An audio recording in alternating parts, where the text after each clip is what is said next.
Dear viewers of my program, The World in the Pocket, it took me more than 2 weeks to start again my talks with interesting international people around the globe, and I'm still struggling, I must admit, to come to terms.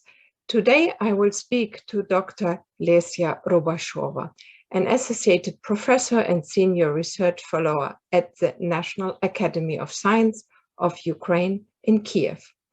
Hello, Lesya. How are you doing? Yes, hello. Hello, Gaby. Well, I'm fine. How are you? I'm fine as well. So when I ask you how are you, I meant it in the straight way. How did your day start today? Um, well, it started okay. Actually, I woke up. Everything was quiet outside. I had my cup of coffee, which is a must for me every day. And well, when I have had my cup of coffee, well, I became fully functional. Okay. How is Kiev now looking this Sunday afternoon, the 13th of March, 2022?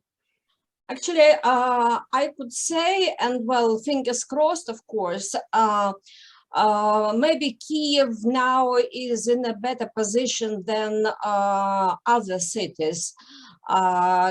Kiev is the capital. Kiev is being protected. There is a defense actually system protecting Kiev. We are not in such a desperate position as, for example, Kharkiv in the east is. Well, in a way, Kiev is under siege. And this is why all those villages around Kiev and small settlements that, well, were used by people as places, well, for recreation, they built their summer cottages there. So these places were severely,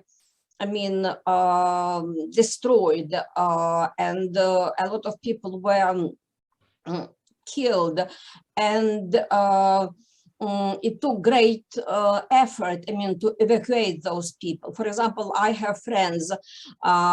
He is a very famous Ukrainian poet.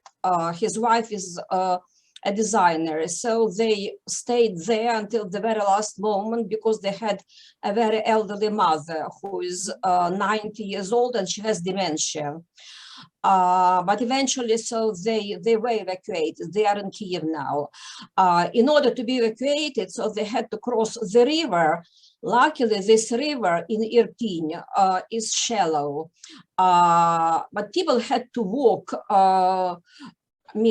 Just go wading, just all barefoot, or with their shoes full of water. Well, in this weather, it's minus, it's cold outside. Yes. Carrying their, pets, cats and dogs. Most people were evacuated. Still not all of them. Approximately 2/3 of Irpin are under control of Ukrainian forces already, but 1/3 is still under the Russian control. And well, today I read a very good news. A famous Ukrainian composer, elderly man with his wife and his mother and 2 of his dogs, was evacuated from another nearby village where he used to live. So now he's in Kyiv and he is safe. I could say that now we have more people in Kyiv because a lot of people from these villages were evacuated to Kyiv.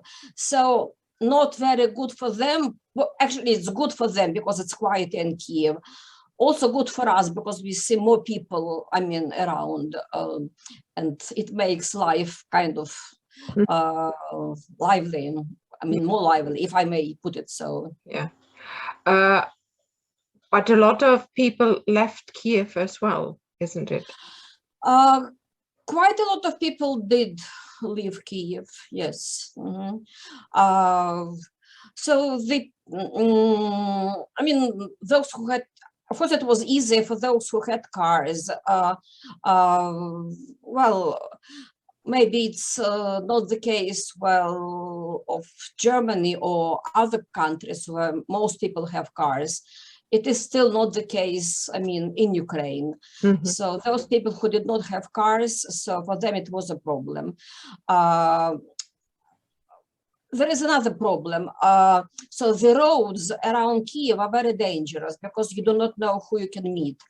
And to travel by train, so the railways are also in danger of some air attack. And I also read today that one of the trains was hit, I mean, by the air, I mean, missile.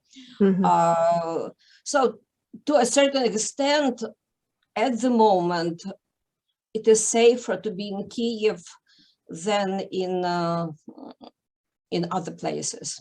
Okay, and you want to stay? You don't have any plans at the moment to go? Did not have any plans to evacuate. Well, for various reasons. Well, I have a brother.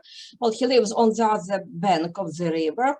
Now it's impossible to, as the transport is functioning in a very specific way, actually to certain distances, to certain places, so I can't reach, I mean, him on the other bank of the river. But you have contact with him? Yeah, sure, yes. Communication is okay, so telephones are working, mobile is working, internet is working, so it's okay. Second reason, I just didn't, somehow maybe I am too egoistic or hedonistic, I do not know. I just did not feel myself sleeping on the floor somewhere, yes, in a crowded train. Yeah. And there are a lot of people, there are a lot of things to do here in Kiev. So there are a lot of elderly people left. So there are a lot of single people left, those who can't move, those who are paralyzed. So they all need help.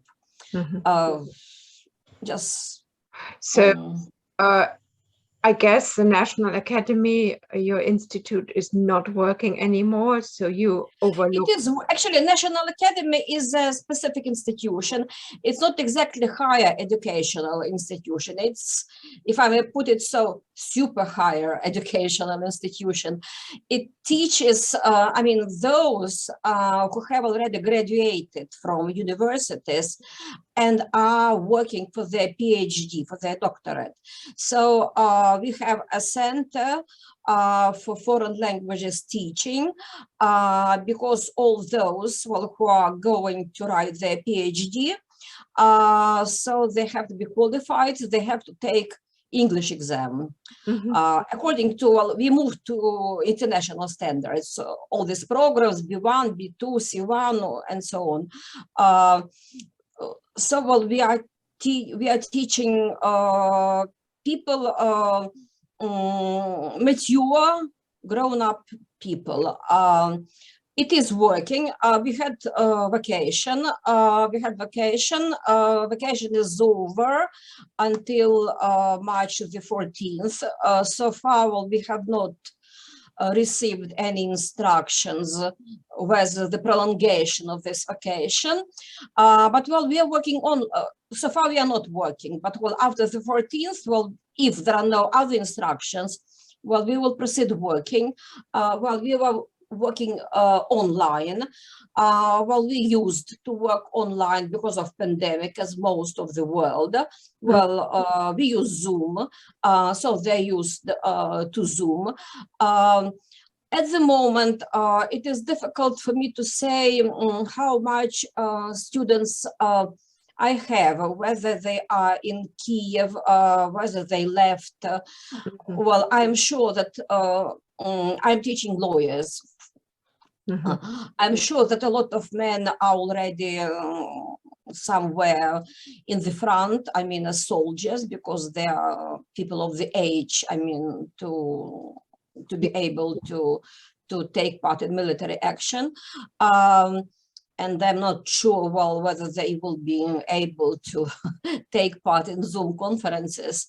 Well, but well, we will see. We will see. Well, I am prepared. Well, if the vacation is over on the 14th of March, if there are no further instructions, well, I am prepared to give my Zoom classes. I mean, to those who can take part in these sessions.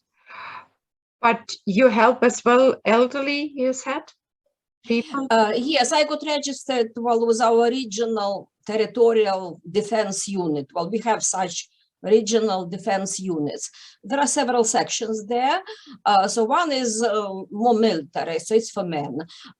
So they take part in various, I mean, things, like they are on duty at some designated places.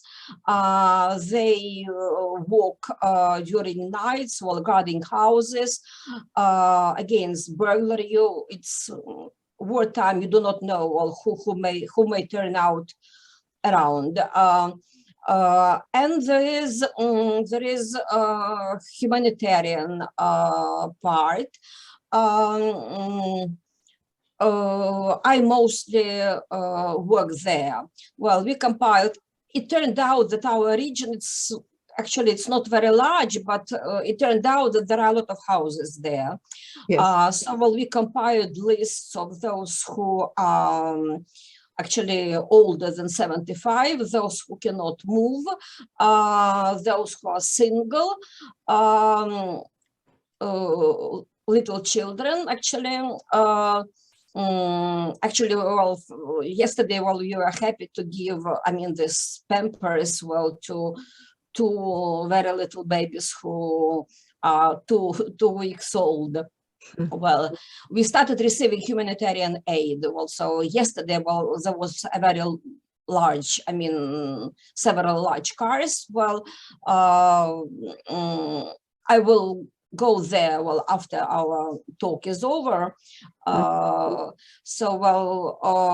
this humanitarian aid will be distributed first and foremost among these vulnerable groups of people. Yeah.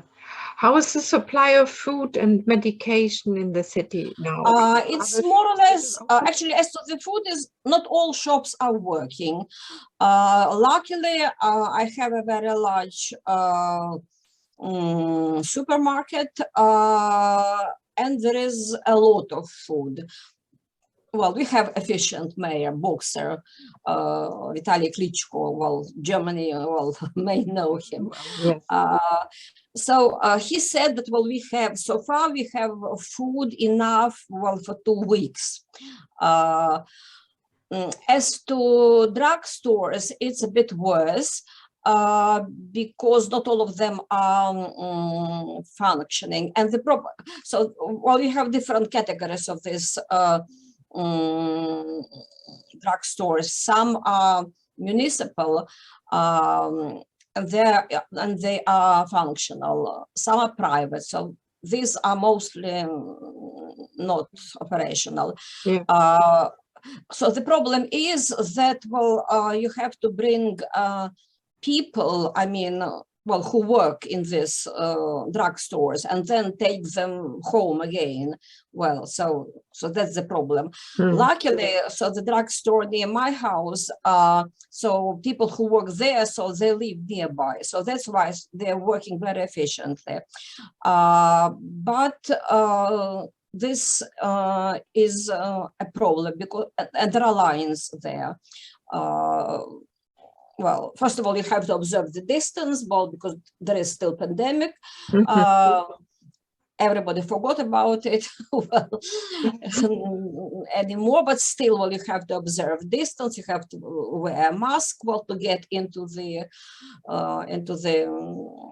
drugstore, and it takes time. If it is cold, it's not very pleasant to stay in line, I mean, outside. Well, so that's, but well, with food, it's more or less okay.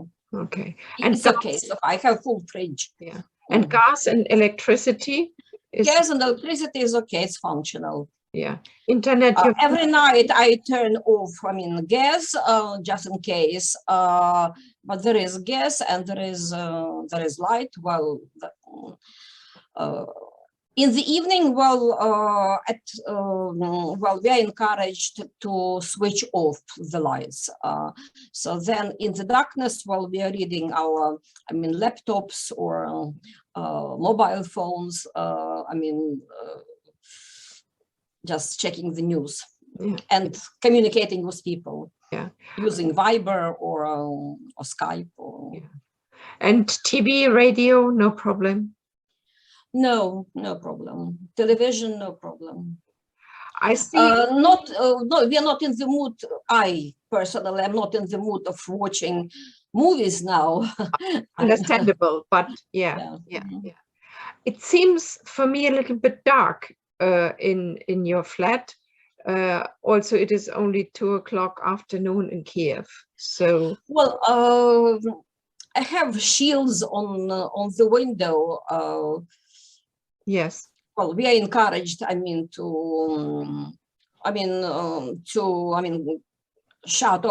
close all curtains.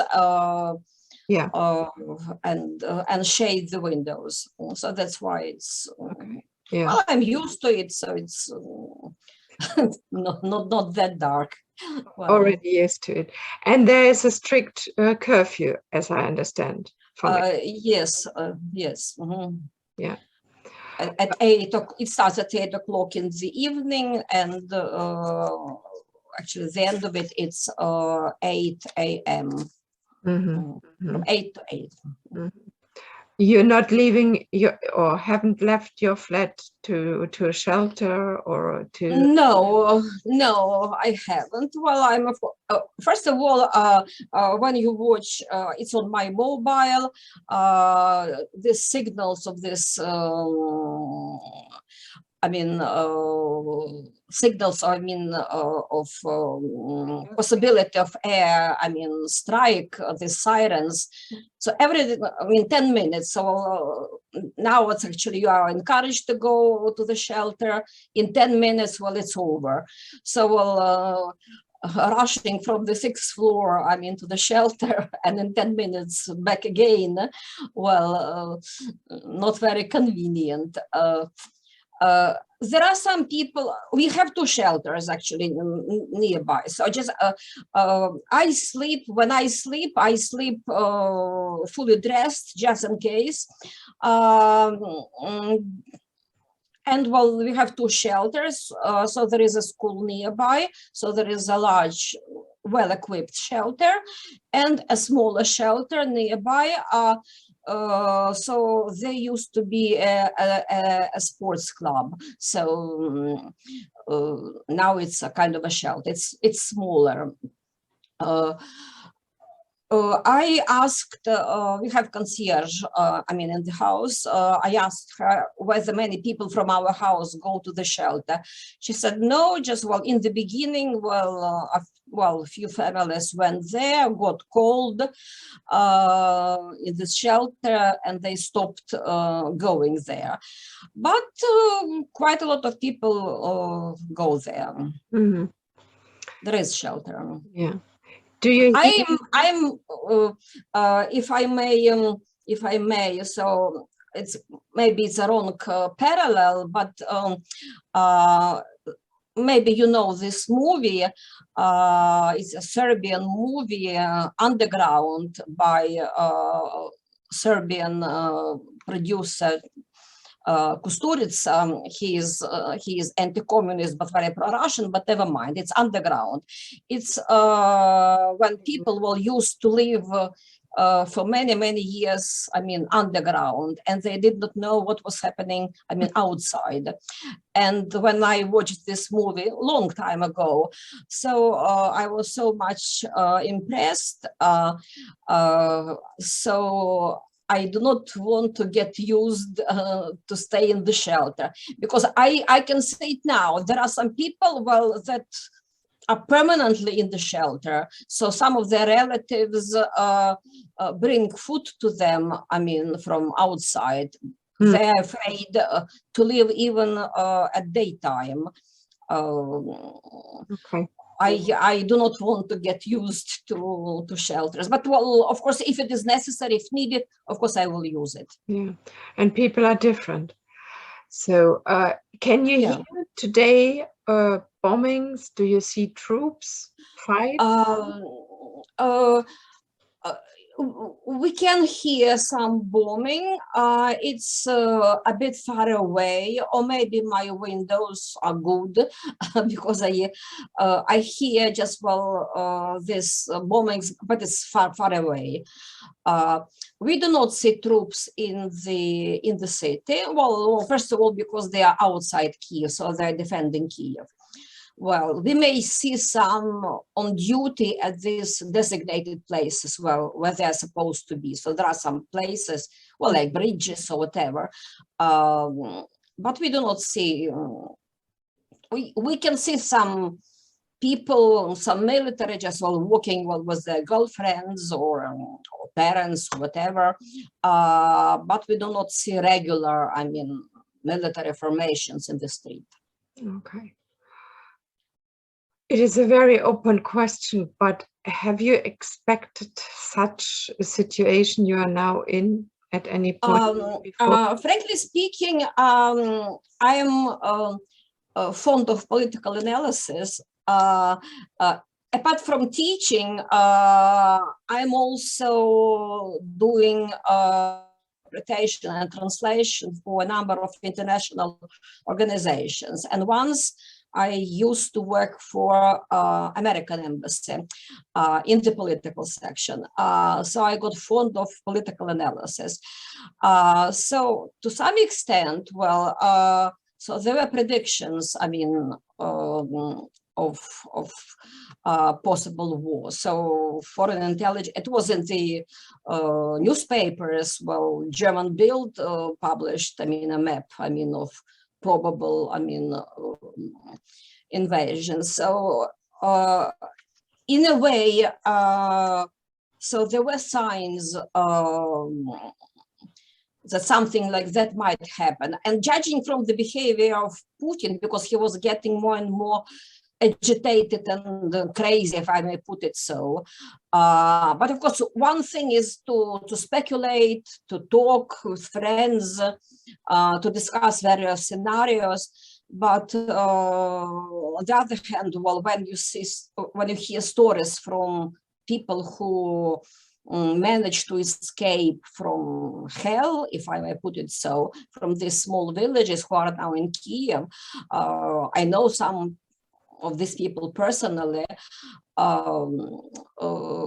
So of course, I have never expected that there will be so much cruelty. For example, take Kharkiv. So they're just destroying the city. They're just smashing the city. Yeah. I knew Kharkiv as well. Have been in Kiev some years ago, but anyway. Do you have friends, family in Russia? Luckily, no. And I have never had.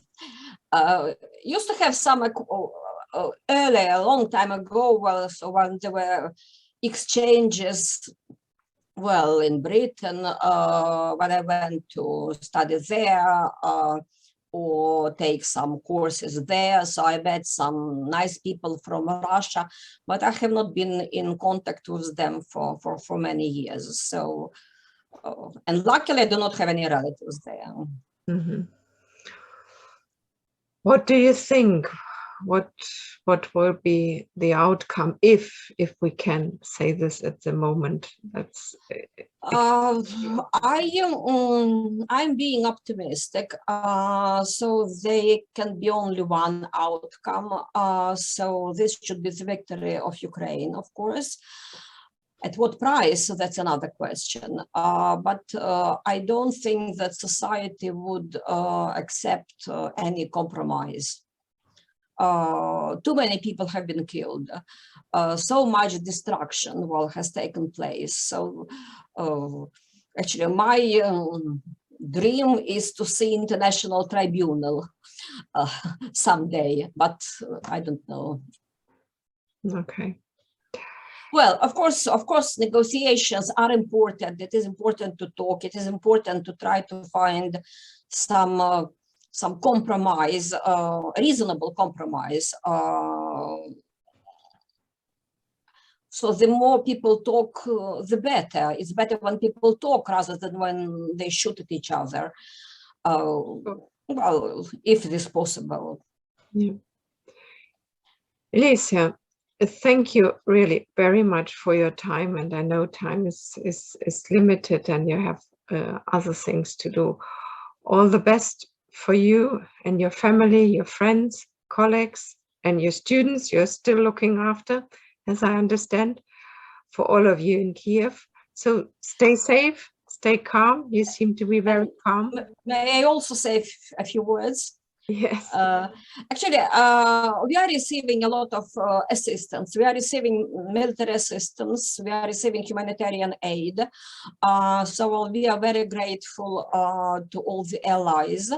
And because even, so arms is one thing, but even just sympathy, empathy, so these are also strong feelings. So they create positive energy, and positive energy, it's a powerful thing. So, well, so thank you for that. Okay, we try our best. I know, I can see, I can read about it. So I know that people are doing their best. Mm-hmm. Okay, goodbye, Lesya. Hopefully we will see us maybe even in person at some point. That would maybe. So thank you for. Thank you. Sorry if I maybe I do not look as as I would like to, but well. All fine. Okay.